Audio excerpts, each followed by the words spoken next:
Hey, what's going on everybody? Welcome to my channel Limitless NYC, and today we're going to be talking about costly mistakes to avoid when you're selling your home. The first mistake you should avoid is thinking of it as your home. If you really think of it as your home and you really personalize it, no offer is going to seem good enough to you, and some people may not value the things that you value in your home. And also depersonalize your home so someone doesn't come see your house and they aren't totally obsessed with your baseball card collection instead of your actual home. Definitely consider staging your home, paying a company to come stage your home in order to make it more appealing to buyers. The second mistake that home sellers should avoid is not selling the home as is. Like, a lot of home sellers try to make major repairs or add something like a deck or add a fence or add a pool in their backyard.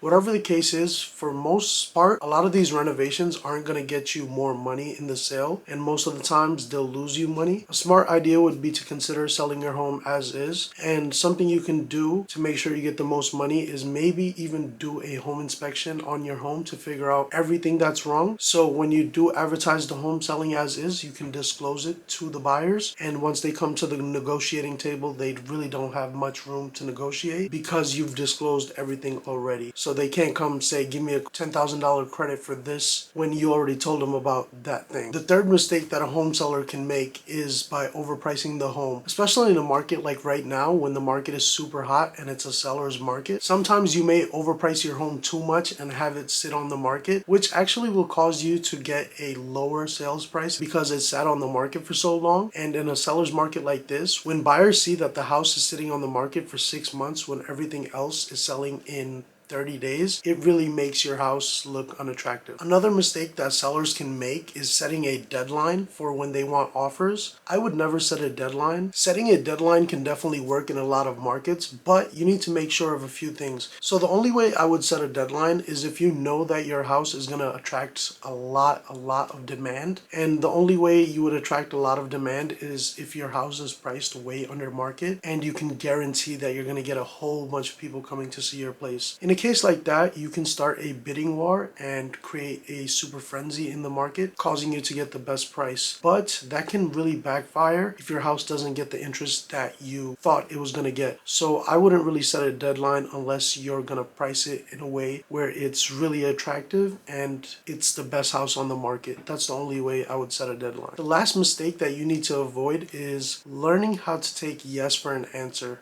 So what I mean by that is a lot of times someone will list their home for the perfect price, and within the first couple of hours they'll get an offer on their house that is exactly what they wanted, but their mindset is that, oh wow, if I got an offer exactly what I wanted within the first 6 hours, that must mean I'm going to get a whole bunch of other offers even higher if I keep it on the market for longer. But then what ends up happening is they never get an offer as good, and then they end up settling and selling the property for less than the original offer that they got in the first place. So learn how to take yes for an answer. Just because an offer comes in really quick and it makes you feel like you might get more offers just like that and even better, make sure you know what you're doing when you reject an offer, especially if it's a good offer, exactly what you wanted. And also, on a side note, as a seller, be patient because sometimes there are delays within the process of getting a mortgage. Something might go wrong. Stay in constant communication with your real estate agent if you have one, and the buyers of the home or the buyers of the home's real estate agent if they have one. If you're doing this whole transaction without any real estate agent involved,